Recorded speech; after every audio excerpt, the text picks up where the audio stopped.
Hello, Paulo. Hello, Mike. Hello. Hi, Paulo. Hi, Caio. Thank you for joining us. So, are you an iOS developer? Yes, I've been working with iOS for the last 2 years. Awesome. How can we help you? Doing the Essential Developer Academy. I'm midways through the persistence module right now. We've done the networking module. And one of the things that struck me as I was watching and following along was how you seemingly master the asynchronous nature of the code and being more specific, the way you handle closures. And I've always struggled with that asynchronous part. And I've used closures here and there, but I even remember one particular lesson where you were talking about dependency injection, I believe, and you said there were two options. We can use a protocol, we can use a closure and pass it. And see, in my mind, I would never think of a closure to do that. So what I would like to achieve in this live mentoring session is some in-depth explanation, maybe trying out a few things, coding a few things, and I'd like to, dive into it today and try to make it click to me because it hasn't so far. Awesome. Right. Yeah. So what do you use right now instead of closures?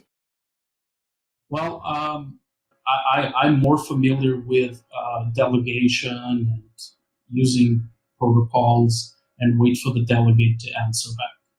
Usually that would be my immediate approach, is to use that design pattern. It's very deep into Objective-C. That's probably why I use it all the time. I understand pretty well that pattern, but I don't know. I like the elegance of the way you guys code. So I feel there's something there that hasn't clicked for me. Okay. So the first thing I recommend is for you to read the Swift book. Have you seen it? Yes, I've read that page. Because he has here a chapter on closures. And if you're familiar with Objective-C blocks, or in C as well, it's pretty much the same concept. And as it says here, global nested functions are actually special cases of closures. So let's have a look at some closures in practice and how to think about closures. So let's think of a function first. You have a function here, do something. This function has a type signature. What is the type signature of this function? Void. It's a function that takes no parameters. And what does it return? Returns void. Returns void. Here, we don't need to explicitly say that. You can if you want. Say it returns void, but the compiler can infer that for you. So you don't need to say it, right? But that's what it does. The type signature of this function, do something, is void to void. Right? Yeah. Takes no parameters and void. What about this function here? Do something else. Takes a value, integer, and returns a string. What's the type signature of this function? There's an integer parameter, so int, and then return string. Right. You can see the type signature by reading the function name. Another thing you can do with functions is you can capture a reference to the function We're not invoking the function. We are capturing a reference to the function in a constant here. Let's see the type of this constant. Int to string. It's a closure. All right. Yeah, and notice here, by the way, that the do something else doesn't have paren, right? Like it doesn't have a, you don't call that. You don't call that function. Yeah, if you call the function here, is let now, it's a, what is the type of A? Yeah, that would be a string now. Exactly. Because you're capturing the result of calling this function.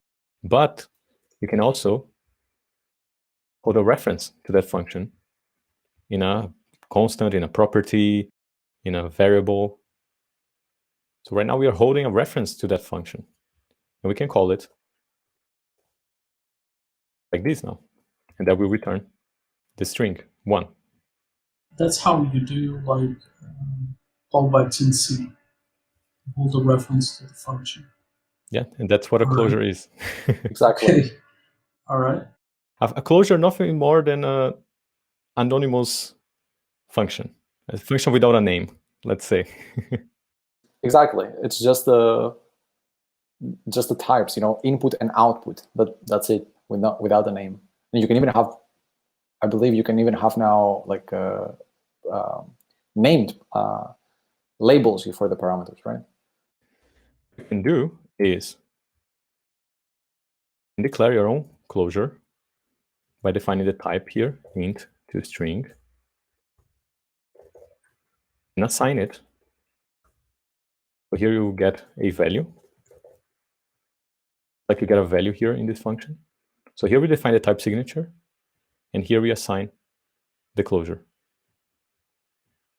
So here we get a value, just like you get a value here as a parameter, and we transform the value. A different way of defining a function with the closure syntax. And you can call A with 1 as well. Mm-hmm. If you check this type signature of A, it's int to string. It's the same. Mm-hmm. Right? We are holding a reference to a closure, to a function, an anonymous function that can be called at any time by passing the parameters.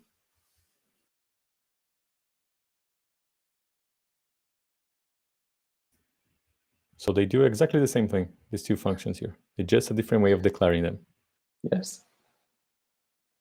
It's the same without the name, without something else. You see, it's exactly the same. You have the value, the parameter there, that it's going to be an integer, and it returns a string. So now let's declare here a closure version of this do something function. So let's declare the type first.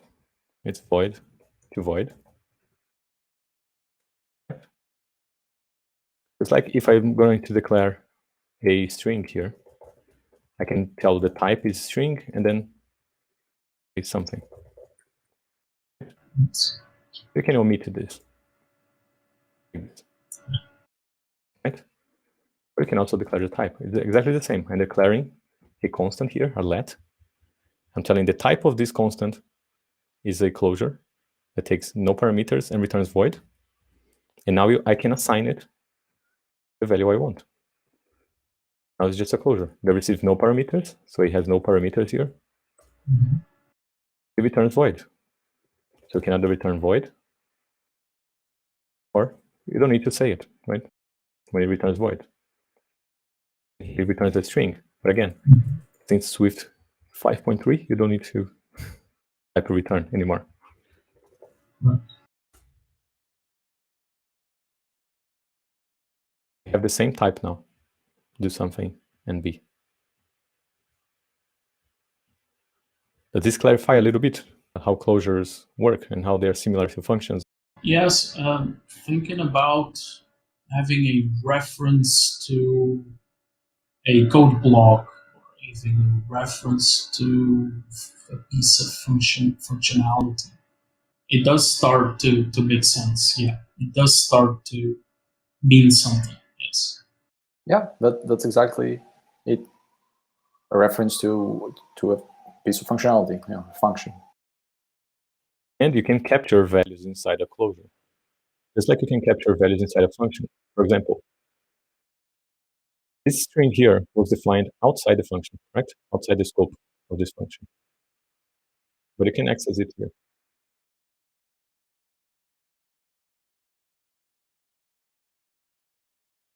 So we are mutating this variable inside this function, even though this variable was defined outside the scope of this function, which means this function is capturing a reference to this variable, so we can mutate it.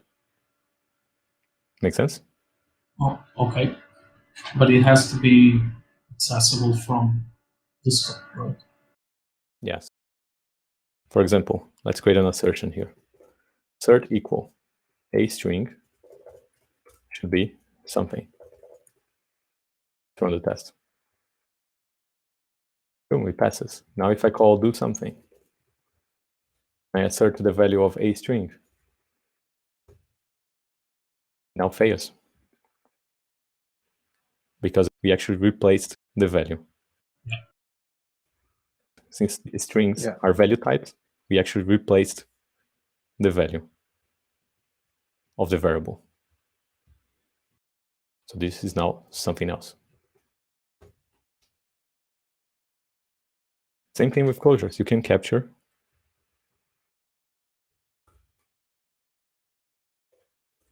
values inside the closures, just like you can with blocks in Objective-C.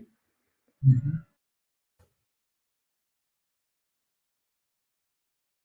You can also mutate things outside the scope of the closure, because you can capture them. Okay. And we can capture more than one value, right? More than one value. As many values as you want. Yeah, exactly. Okay. So that's just a quick overview of functions and closures. Functions have types, type signatures, it's like closures. Closures are just anonymous functions. They don't have a name. You need to hold them in a variable to be able to call them. Make sense? Okay. But here I can just call do something because functions have names. Right. Just like a method here. We have a method. So this is a class now, class tests. And we have a method named tests. And we can call the method in the class, right? It's the same principle. But we could also create here a property of the class is a closure. Void to void. Just like you can in the global scope, you can do it in a class as well. You have a method now, test, and a property. And they have the same type. So we can move this code here. Here we can call A. Mm-hmm. Make sense? Yes. But this could also be a function. Of course. Yeah. But then we don't have the assignment. Yes. But look how easy it is to convert a function in a closure. Boom, there you go. The void there as well.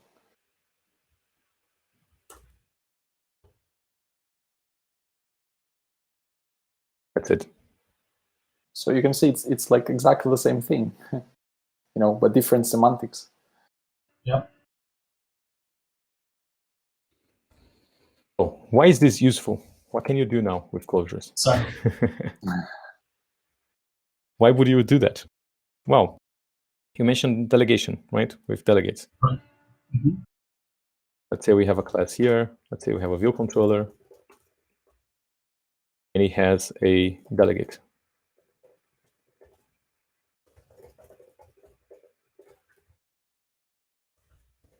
We have a protocol. It has one method. Do something. Okay, and on view will appear. View, whoops. Let's make it a view controller. Why view controller? Yes. View did load.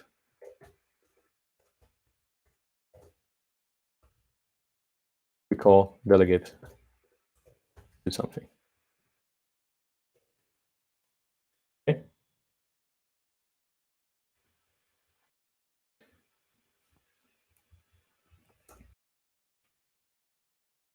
Like this. Right. Let's look at a diagram. So we have a view controller.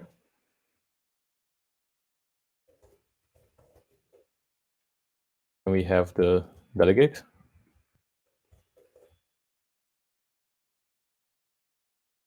And then we're going to have an implementation. Let's say here it's a, what could it be? The implementation of the delegate. Don't know, an adapter. The view controller uses the delegate.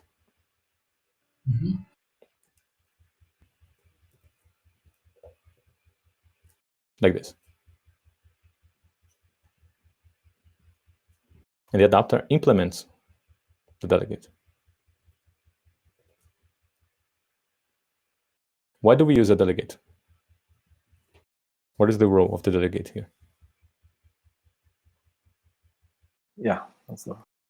Yeah, we use a delegate when to avoid a cyclic dependency. So A needs B and B needs A, for instance. So for example, why do we have a table view delegate or a table view data source?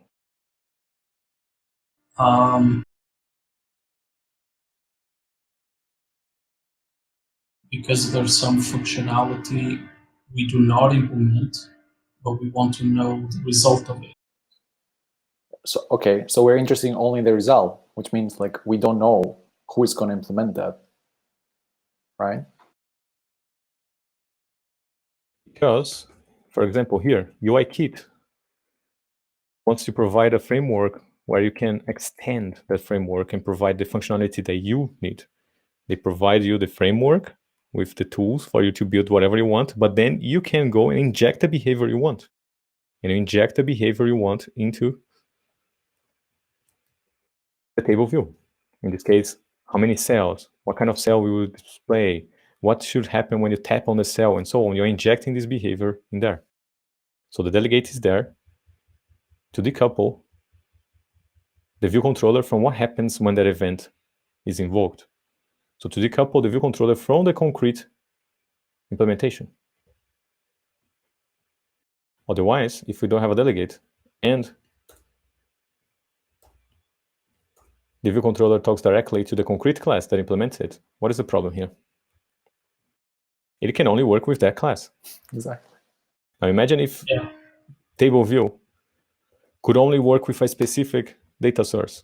Then you couldn't inject your behavior into it, right? So that's why we have a data source in between there to decouple the class from the behavior. Thus, you allow extension, polymorphism. Clients implement their own behavior into your framework. That's an abstraction. And that's an abstraction. So the delegate is an abstraction.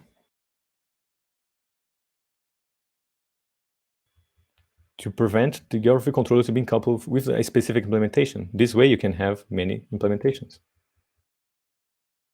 Every client can provide their own implementation. Exactly. The view controller doesn't know. 2, 3, 4, 5, infinitely, as many implementations as needed.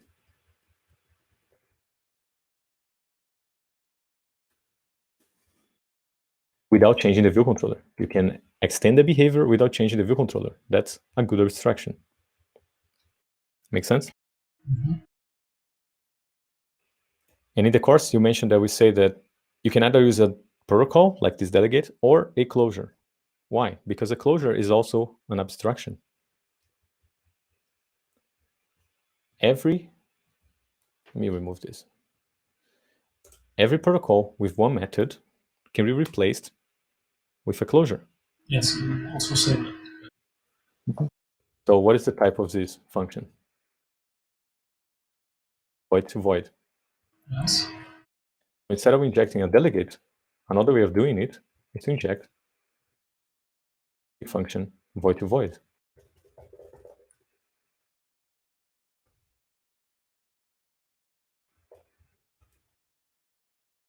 You can call it like this. You still have the abstraction, but instead of a protocol in here, you have just the dependency on the type signature. Because what is a protocol? A protocol is a bag of functions. It's a bag of type signatures. Yes. Right? Yes. And what is protocol is saying, I need an implementation of a method that takes no parameters and returns void. That's exactly what this closure says. I need an implementation, a function here that takes no parameters and return void. Right, so let's create an implementation of the delegate. Let's say we have here an adapter, adapter 1. It implements the do something. To compose them, here the controller, we create here the adapter. You can say controller dot delegate equals adapter. That's the normal way when using delegates, right?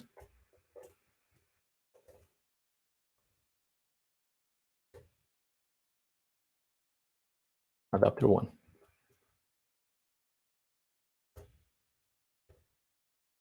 Just make it optional.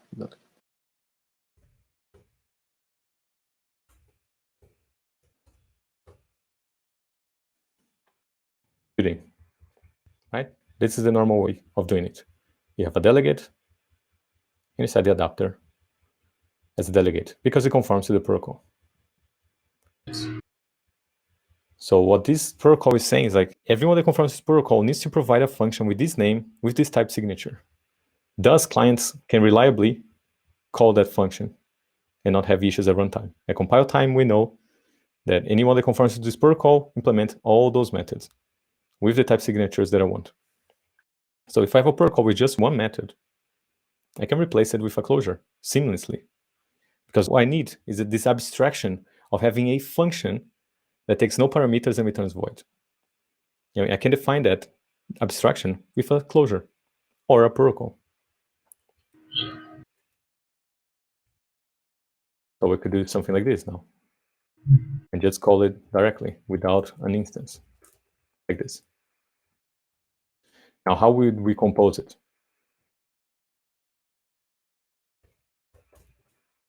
Remember that you can pass a function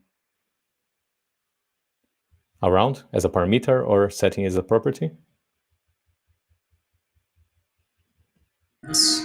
So here we're saying, do something now, this property here, holds a reference to the adapter do something implementation. It's not invoking do something yet. You're just holding a reference to it. So when you invoke actually the closure, you are then calling the adapter implementation of that function. Just like the protocol here created the abstraction, it's exactly the same. When you send a message through the protocol, at runtime you will resolve it and call the method on the instance. It's exactly the same here. But instead of passing a protocol, which is a bag of functions, you just pass the type signature that you want.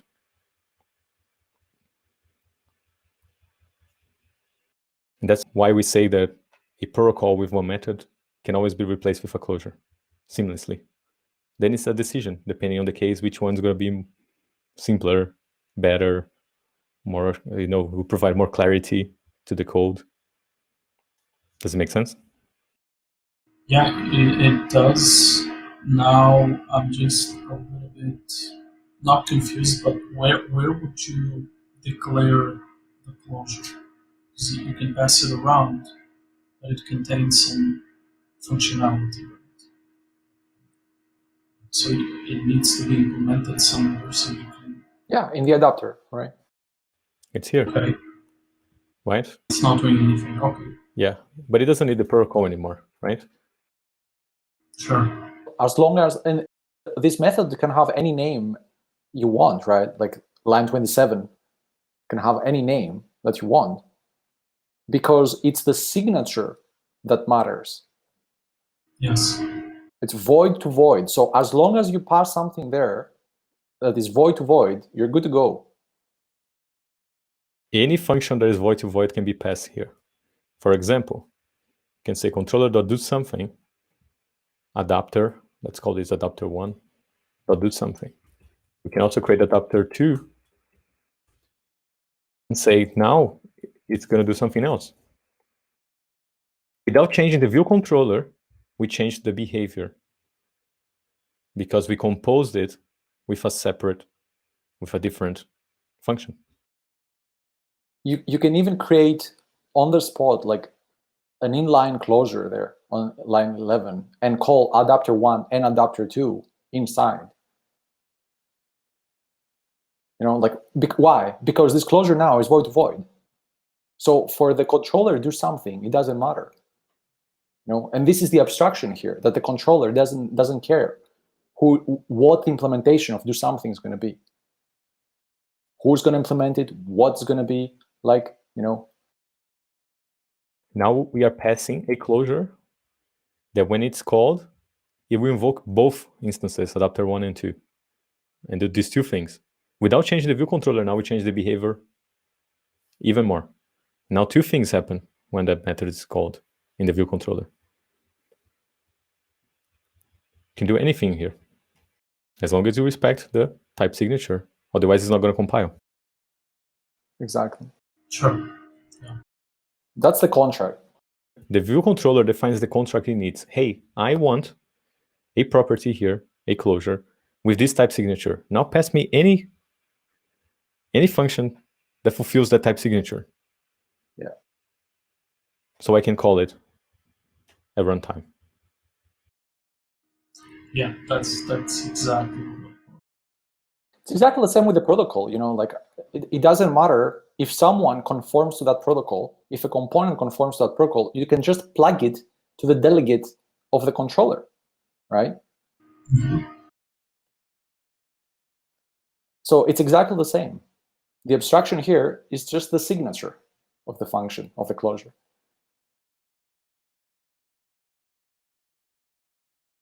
Now, what if we have a protocol with more than one method? You cannot replace a protocol with one method with two methods with a closure, right? How do you do in this case? Well, one way you can do it is to use tuples.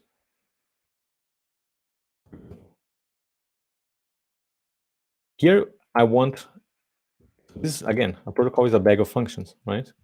So you can define a type alias here. Let's call it delegate without protocols. You can define here a tuple holding two functions. And you can call it do something is a function, void to void, do something else is a function, void.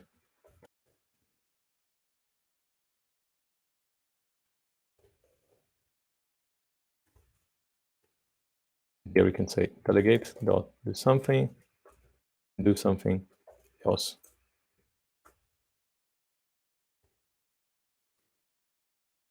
Again, it's an abstraction. Exactly. Yeah. Yeah. And to compose it, just pass a tuple with methods matching the signatures, void to void. So here it could be adapter 1 dot do something, adapter 2 dot do something else. Tuple, but we're not invoking the method. We are passing a reference to those methods. Just using a tuple. So it's we are grouping two methods with the same signature. But it could be anything. You could say, no, it needs to return a string here. Yeah. Okay, no problem. Let's return a string.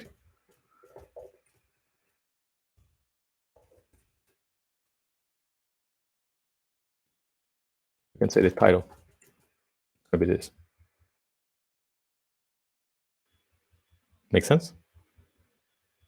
Yeah, sure. Another way, instead of using type aliases and tuples, is to use a struct. You can set like two properties, do something with the type signature, do something else.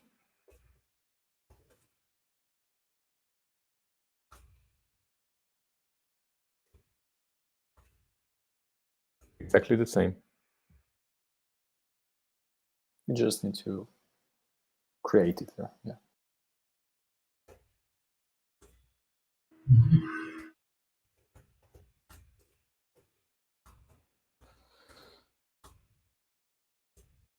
Yes.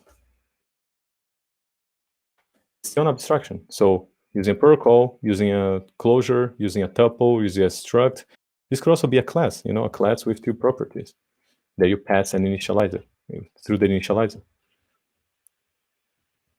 All of those are different ways of creating abstractions, because the goal here is to create an abstraction. Now, how you're going to create them depends which one's going to make sense with whatever you're trying to solve, but like protocols can be replaced with closures, with tuples, structs, classes, abstract classes, and so on. Yeah. They're very similar. Yeah. Like, again, the idea is the same. Can you move to the diagram, Caio, please? It's like the view controller wants to emit an event, like do something, through an abstraction, right? Like, does it make sense that it's exactly the same core idea? Yeah, exactly. And then the client doesn't know what implementation is going to be on the other side of the contract. That's the core concept here.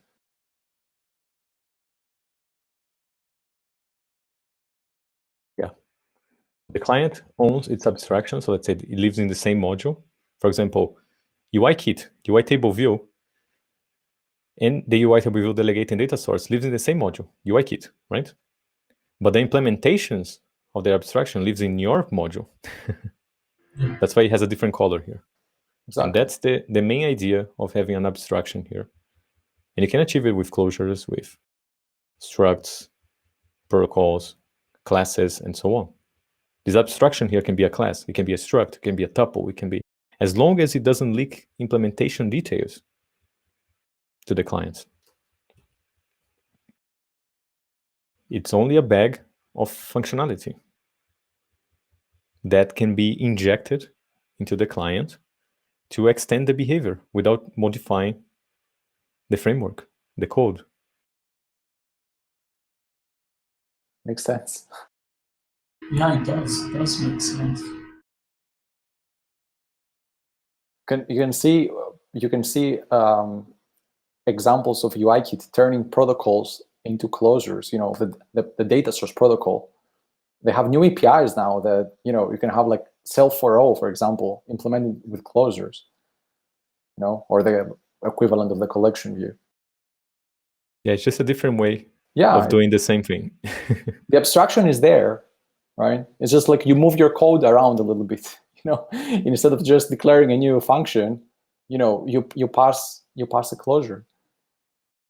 But that's exactly the same thing. It creates a cell, it decorates a cell, and all the stuff that you need.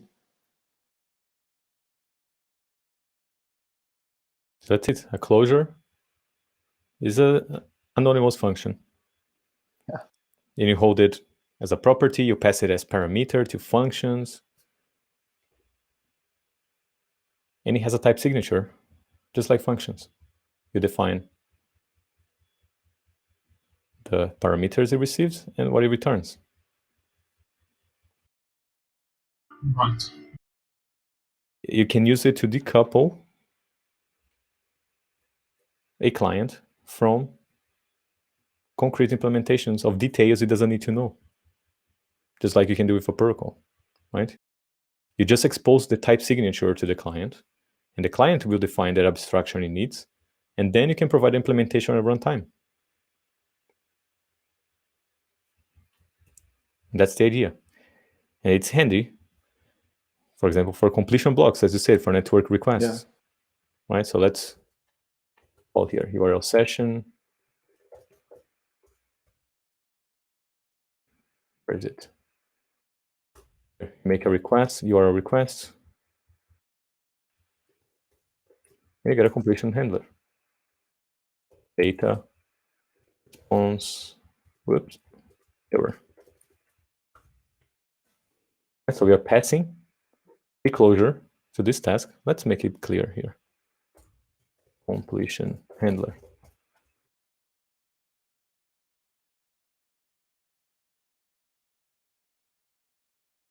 Since we are passing a closure as a parameter to this data task function, and internally, the data task will hold a reference to this closure, just like we can hold a reference to the closure here as a parameter. And when the request is finished, you will call the completion handler. Just like you can do with a delegate as well. You can on this class, right? Like I believe the URL session has a delegate, and you can have this completion handler as a delegate method. You can say URL session.share.delegate equals self, for example, and then just implement the delegate. And before that, the URL connection class, remember, NS Absolutely. URL connection. Exactly. Yeah, and I think they didn't have closures. It was all based on delegates. On delegates, right? Yeah. Because back in the day, there were no blocks in Objective-C. Yeah. Everything was through delegates, through objects sending messages to other objects, which is the object-oriented way of dealing with asynchrony. Yeah, I'll still give you. Yeah, the idea is the same. Like URL session, in this case, the task is going to emit an event, right? Yeah. When it completes, you need to be notified. So they give you two options here. Like you can do it through the closure, through the completion handler, or through a delegate method. Yeah. So we create the behavior here in the completion handler block closure. And we have that behavior. They allow us to have an error, and allow us to have a response, and so on. So we tell them what's the behavior once the task is complete. Exactly. There you go. The task delegate as well.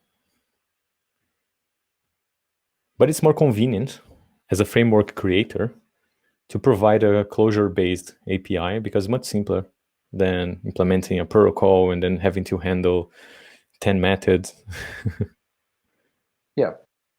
It depends on the case. When you're creating a framework, it may be handy to provide this.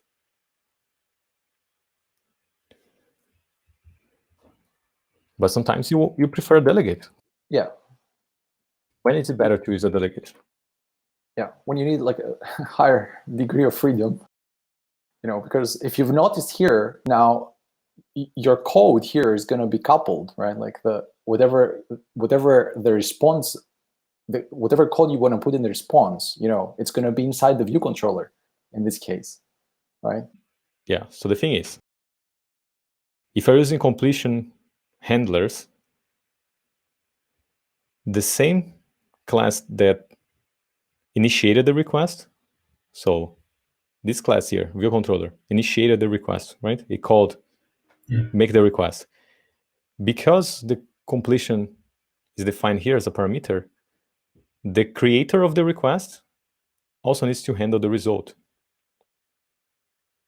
right? Because it will return here the result. Now with a delegate, the class that initiates the request doesn't need to be the one that handles the result. Yeah. Which gives you more freedom.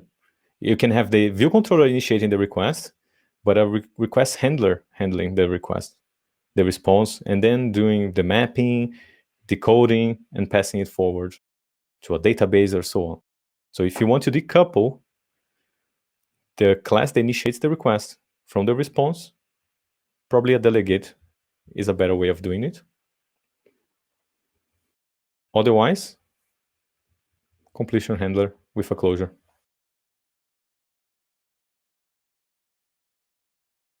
Makes sense. It does, yeah. It does make a lot of sense now. It's a bit confusing, but give it a try, Yeah, I feel like I should go through all the lessons again just to catch all these bits. Oh yeah, it's gonna make so much more sense, I believe now. Yeah, for sure. Yeah. Sometimes there was just a few details missing. I would repeat, the compiler wouldn't complain, and Okay, the Sibian magic here. Yeah. I don't know when that happens. Don't forget the sweet book as well. Yeah, start from there. Go back to the closures chapter, and it's pretty good. Mhm. They have a bunch of examples here. It's worth the time. Sure.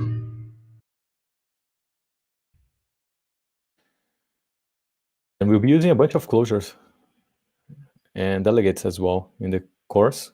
As you progress in the lectures, you'll see this over and over again. We're going to keep repeating how to test asynchronous code, Exactly. how to design asynchronous code, how to eliminate. At the end, you're going to see, in the last lectures, you're going to see how to eliminate asynchrony from your code to simplify the APIs even further. It's a very advanced setup, but you'll get there. Yeah. One step at a time. Yeah. That's it. It's all about creating good abstractions. And you can do it with protocols, with closures, with tuples, with structs, with classes. Then it depends on the case. Yeah. Yeah. It's good to have all of those techniques in your arsenal. Exactly. Yeah. It does make the code harder for beginners, I think. I mean, try to explain protocols and delegation, to someone that hasn't seen it, and they started with closures. It's exactly the same thing. So whatever you're most familiar with, I'd say. Yeah, I think closures are harder to understand because of the asynchrony you were mentioning. Yeah. That when you see some code being executed, I mean, you define the code here. Where was it? You define the code here.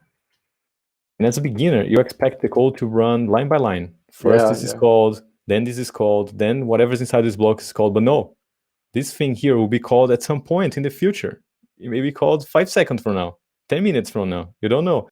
And the code, as soon as you execute this method, it will run the execution from here. It will jump this block, and we will call this at some point in the future. And this is very hard for beginners to understand. Yeah. But with a delegate, it's just an object send a message to another object, and it's kind of easier to follow, I believe. But it's the synchrony thing that's hard to grasp for beginners. To be able to say, no, this is going to be executed in the future, and I need to design my code in a way that it's okay for this to be called at any point in time. It shouldn't matter when it's called. Mm-hmm. And you're going to learn all of this in the program. Yeah. In detail there, how to test and how to design your APIs and so on. So go to the lectures. If you want to go back, watch it again, and take notes. When you have questions, you send there in the comments section and in the community as well. Absolutely. Yeah. Awesome. Yeah. I mean, I can think like in the networking module, how it can be so hard to grasp the idea of capturing the completion blocks in the SPI, so you can test asynchrony there. Yeah. So if you go back, I believe now that's going to be much more clear. Like the fact that you can literally capture in an array. It doesn't matter where you do. The point is like capturing a closure. Not calling it, capturing it, and calling it later. Exactly as Caio showed, like a let, for example. It's exactly the same thing. It's like a let, you just append it in an array. It's going to be there. The state is there. You can use it later. So yeah, remember they are reference types, and they're very similar to classes. A closure is very similar to a class, right? It's a reference type. You can capture values inside of it, and need to be careful there, creating return cycles when you're capturing instances. If you need to capture it as a weak reference, as an unknown reference, or as a strong reference, those things matter because they are reference types. Yeah. So just like you have a function like here, that can capture a value. This is just a function, right? This is a variable, and you can return here a, right? It's the same when you have a class and you have a property and class, property, method, variable, function. Yes. Right? Mhm. Very, very similar. But here you have like a scope, right? Exactly. It's confined. in a scope. It's confined. Yeah. But it's the same principle. Yes. Yes, it is. Reminds me of pointers, double pointers. Yeah, exactly. It's That's what it is. it's the same principles, underlying principles, exactly. You just don't manipulate the pointer manually, but behind the scenes, it's a pointer. Yeah. Awesome. That's it. Oh yeah. Thank you. I know this is not the most advanced topics out there, but it was really something I was starting to struggle, like going midway through the second module and still having issues with these things. I just felt it would be a good opportunity just to use this session just to clear and make the subject clear. Yeah, thanks for joining us and sharing this question with everyone, because it's going to help a lot of people. Absolutely. Thank you so much, Pablo. Okay, thank you guys. Okay, bye. Bye. Take care. Bye bye.